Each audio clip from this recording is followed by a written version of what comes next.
I am never going to be moving back to my home country again. If you know a little bit about me, you know that since 2020, I've basically been spending half the year abroad away from Denmark, which is my home country, and half the year in Denmark in my apartment in Copenhagen. And then in 2022, I basically made the change in my life. I did the grand exit from Denmark, really, from my home country. I moved to Dubai full-time with the plan of kind of securing the bag in Dubai, living here for 3 years, and then kind of figuring out what the next step for me would be. But after spending a year in Dubai, I kind of came to the realization that I might not be 3 years in Dubai. And I'm gonna post a video on Thursday talking about that. But I did realize that I'll probably never move back to Denmark, my home country, ever again. So in today's video, what I want to do is I want to break down sort of my realizations and my reasoning behind why I actually came to this conclusion, because I know a lot of you people watching these videos are young, you're from the West, you're in Europe or the US or Canada. That's sort of my big audience. And it seems to me like a lot of you are considering moving to Dubai, at least, because a lot of my content are about Dubai, right? So I hope the points that I can make in this video can kind of help you actually figure out if your reasoning for moving abroad is valid or not, because you might be idolizing this idea of actually moving to another country, but maybe that's not the right point for you, right? So I'm just gonna give you my reasoning and why I actually came to the conclusion of not moving back. Like there's I would say 95% certainty that I'll never be living in Denmark ever again. Of course I'm gonna visit because I have my family there, but I'll probably never actually live in Denmark again full time. And I'm just gonna run you through those pointers and you can kind of try and see if anything sticks with you, if anything makes sense or if anything doesn't, and then kind of apply to your own framework to see if it actually makes sense for you to move out or not. But before we get into it, let me just introduce myself. So my name is Rasmus, I'm the owner of Minix, and that's a marketing agency where we specialize in helping e-commerce brands scale through UGC videos, paid advertising, and now also email marketing. And also, last thing here, if you do end up enjoying the video, make sure to give it a like and subscribe to the channel. That would massively help me out. And if you have any questions or anything you want to chat about, comment down below in the comment section. I read all comments on the videos and respond to all questions. So if there's anything you would like clarification on, just let me know in the comments below. But with that being said though, let's get straight into it. So the first reason for me not wanting to ever move back to Denmark and why I don't actually see it being a logical choice is because you do get a lot of punishment for actually being successful. You get punishment and kind of shame in different aspects, and I'm gonna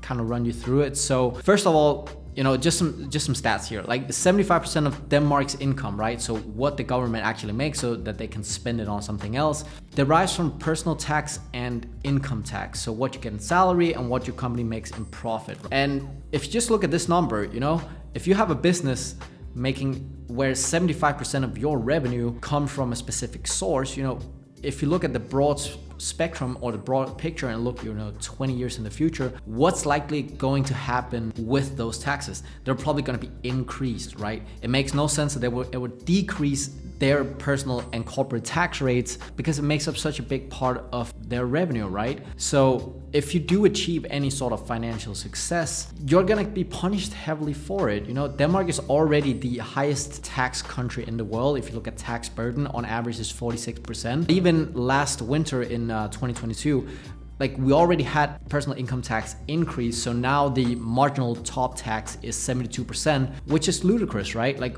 in what world does that make sense where you would actually want to make a name for yourself and make an aggressive amount of money for your family and for generational wealth, but as soon as you make above like 300K a year, you're paying like 72% taxes on your personal income. And so you're just getting punished for it, right? Like who wants to spend every waking hour working hard in their business to then say, okay, anything you make above 300K, you're gonna be paying 72% to us. It makes no sense, right? So that's the first form of punishment. It's just like the dollars and dimes, really. Now, the second one is there's a general like public shame you get for being successful because Denmark is a socialistic country, right? Everyone should be the same, no one should be above each other, and that's very prevalent. Like you see that a lot in society. And so it's really hard for anyone really, and that's also why a lot of my friends are not from Denmark. I count on one hand the friends I have from Denmark all the friends I have from high school, I've cut them off because they don't serve a purpose in my life, because they just want to be like everyone else, right? And so you create this pool of mediocrity where everyone has to be the same, because if you talk about wanting to achieve a little bit of success, they're gonna be like, oh, what the fuck are you on about? Like, no, come back here, come back to my level, and then let's go out and have a beer, right? It's a lot of insecurity, but that's just the way society is structured. And so to give a little story on this, there's a guy called Casper in Denmark. He's kind of like the Danish version of eMangatsi, if you know who that is. So he basically started a course in Denmark for young people to create their own agency to make money online, kind of like what I do, like a social media marketing. And it was a massive success because he was basically the first one in Denmark to ever make this type of course, even though it's been super big internationally for a long time, right? But courses in Denmark's never really been a thing. And so he made a massive amount of money. I think in the past 3 years, he's probably made like 5 to 10 mil on it. Like it was a massive success for him. He's maybe even made more. But a couple months ago, I saw on LinkedIn, there was an article with him, or he reposted the article, and it was a hit piece on him. So a newspaper in Denmark had basically called him to an interview, asked if he wanted to do an interview about his course and, all this sudden fame over the last couple of years. And then he went from that interview and didn't think much of it, right? Hey, cool, they want to interview a young guy, making a name for himself, and actually being a net positive to society, which I think he is. Like, he's not a controversial person by any means. He doesn't say anything crazy. He just created a really good product based on what other people are selling internationally, and then selling in Denmark with his own expertise from running his own agency that was also really successful. Great, right? Nothing wrong with that. But then they actually took his statements and made them into a hit piece on him, because now he's, this young guy making a name for himself, making a lot of money, but he shouldn't do that. He should be just like everyone else, right? He shouldn't try and stick out too much. And you see this a lot. Like, it's super hard in Denmark to actually be a successful person, spending your things on buying a nice house, buying a nice car, or whatever you want to do, flying private or whatever, without getting called out by the general public. And it's just not fun, because I know a lot of other places also in Europe, but especially the US, been really good at this, praising people for actually doing something worthy, right? Like trying to make a name for themselves, the American dream, which used to be a thing, right? And we just don't have that in Denmark. It's just not how society is set up. So now you have high taxes, and you have you get like public shame really for trying to be successful. And so you might be thinking, and I was thinking this actually, making the research for this video, is like, okay, why is this? How come that we have this massive society issue? And then I looked into it, and I looked at first, where does Denmark make their money from? Okay, personal income tax and corporate tax. But then I looked at what are they spending it on? And actually, I saw this article from some government site that Denmark spends 43% all their budget on social security. That's double what the US spends on social security. And so now we have a massive issue, right? Because all the money you're paying is just going straight back to provide for the people who don't want a job or can't get a job, and then the government is just paying them 2-3K in welfare or whatever it's called, to not be a part of the workforce, right? And that's a massive issue, because you're not incentivized to actually go out and work. You're incentivized really because you can live cheaply if that's what you want for yourself, and you don't have any dreams of actually having a nice car, having a nice home, whatever. You can live in some low income area and just be on welfare. And so 43% of all the money that Denmark makes is going straight back into social security. And you might think, oh, that's great, or that's terrible. But fact of the matter is, just if you're spending 43% of all your money, almost half, right, to help the people that can't have a job or don't want a job, or elderly people, you're just creating it. You can't get around not creating a culture of people who just don't want to work. And so it becomes very tough for you as an individual who might want to make a lot of money for yourself to relate to these people. And that's what I'm facing, is that I don't relate to a lot of these people, because I get shamed for being a person who wants to wake up early. I get shamed for working out 12 times a week. I get shamed for being on a, relatively strict diet so I can be in shape. I get shamed for trying to work 12 hours a day. I basically work all my waking hours when I'm not at the gym. And even though people are actually able to talk about it in third person, talk about a fictitious world. As soon as it actually comes back to bug them, you know, let's say a friend invites me out for drinks or something, I'm like, no, actually I would rather wake up 5 a.m. tomorrow to go for a run. Like, what the fuck are you on about? Like, why are you so weird? Stop being so weird, right? And that's a massive issue. Now, moving forward from that little rant, right? Next thing is weather. And this is an issue we have in a lot of northern countries. You have something called winter depression, and it's basically just a thing that happens because we have such a long winter with so little sunlight that you just literally get depressed. It's cold, it's kind of snowing, but not really. It's just slippery, raining all the time, and when you wake up and go to work, it's dark, and when you go back home from work at like whatever, from 4 p.m. onwards, it's dark again. And during the day when it's supposed to be sunny, it's just gray. So that's definitely a big contributor as well to why I moved to Dubai. You know, that was actually above the taxes, because you can move to a lot of countries with low or zero taxes. But the weather here is phenomenal. And I would even like pay more money to live in a place with better weather than I would to pay less money to live in a place with shitty weather, because it makes such a big change on your life. Like being in Dubai, and we have like what, 6 days a year or something, 10 days a year with rain, because the government like does cloud seeding, so they actually put salt into the sky and then it will rain for like 2-3 hours, and that's it, like 10-20 times a year. Now that's fine, but in Denmark you have around half the year with rain, and that's just not pleasant. Like you can't go out, you can't really do anything, and it just promotes misery, you know?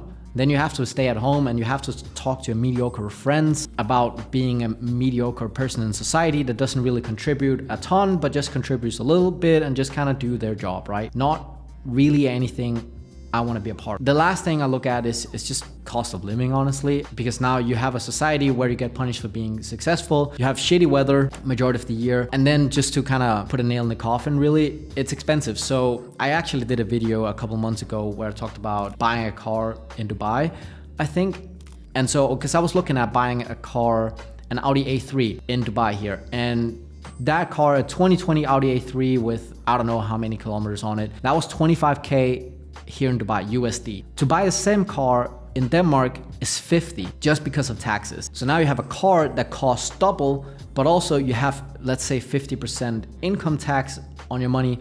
So let's say I make 10K a month. In Dubai, I can take those 10K, I can, let's say I don't spend anything, I save those up, and then in 2.5 months, I can buy my Audi, right?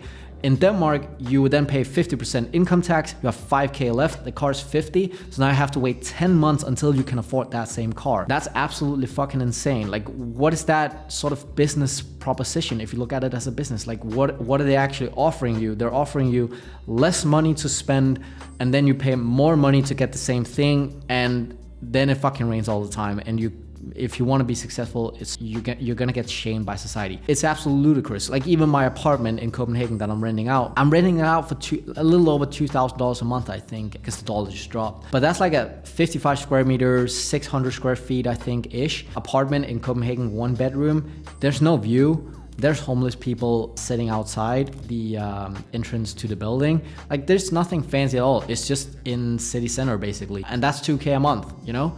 But the person that's renting it now, he's paying 2K a month from his taxed income, which is crazy. I'm paying what, 4K here? So I'm basically paying the same, but I'm getting an apartment that's like more than double the size with a much better view in a much better country with much better people, right? So as an overall business proposition, it just doesn't make sense. And that's really how I'm looking at it. So I'm looking at, okay, what countries are offering me the best bang for my buck really? And you can put much more things into this than just general culture and weather and taxes and cost of living. You know, you can put everything you want into this bucket, but this is sort of what I'm mainly looking at. And so the big rebuttal when I talk to people that don't want to move overseas, and this is something you have to kind of make up with yourself, is family. Friends and family. That's usually what it comes down to when I'm talking to people back home. Like, well, why are you actually not moving to a different country? Like this is an option for you. You know, you can actually do this. And even though they might see, okay, you know, taxes is lower, weather is better, culture is better, better people, everything kind of checks out, they still come back to the same conclusions that I still have my family here, right? And that's something you have to make up with yourself. For me personally, I'm not a big family guy. The way I would rather spend my time with my family. It's more condensed. So I see my family around 4 times a year, once a quarter-ish. That's just kind of the deal I made with my dad, is that, hey, you know, I can see you once a quarter because I'm here to work. I want to, you know, make more money. I want to make a name for myself. And so I don't have time to see you all the time. But what I actually realized, that just makes that time you spend with them much more precious, because then instead of spending, you know, an hour or 2 every single week with my family, I get to spend 5 to 7 days 24/7 basically with them, where we can go out and explore amazing things. We can have much deeper conversations instead of just, oh, what happened last week, you know? What happened at work? Oh, what did you think of the weather? Oh shit, again. Yeah, same conversation every single time, right? Whereas when I'm spending time with my family now, it's much more joyful. It's much more, you get to enjoy it more and you value it much more, just because it's been such a long time since you saw them last. And so that's, for me, that's not really a game changer, but it's something you have to consider for yourself. You know, hey, is family such a big thing? Or do you actually see another option where you can see them 1, 2, 3, 4, 5, 6 times a year, whatever that number is, but then the time is more condensed and it's more intense. So that's really how I'm looking at it. And this is why, for me, I can't ever see myself go back to Denmark after experiencing both living in Spain, now living in Dubai. I can't see myself ever move back to Denmark, because there's just so many different countries that offer something that's so much better than what there's in Dubai. And for me, I don't have ties, like that close ties to my family. You know, I don't mind only seeing them once a quarter. So for me, it makes perfect sense. But I do hope this video also gave you a little bit of insight. Maybe you can take some of these pointers, see if it resonates with you or not. And yeah, hopefully you learned a thing or two. But that's pretty much it from this time. Hope you enjoyed it. If you did, make sure to like the video and subscribe to the channel. I would massively appreciate that. And if you have any questions, anything you want to chat about, just leave your comment down below and I'll be happy to answer. As said, I read all questions and comments on my videos. And yeah, that's pretty much it from this time. I'll see you on Thursday. Bye.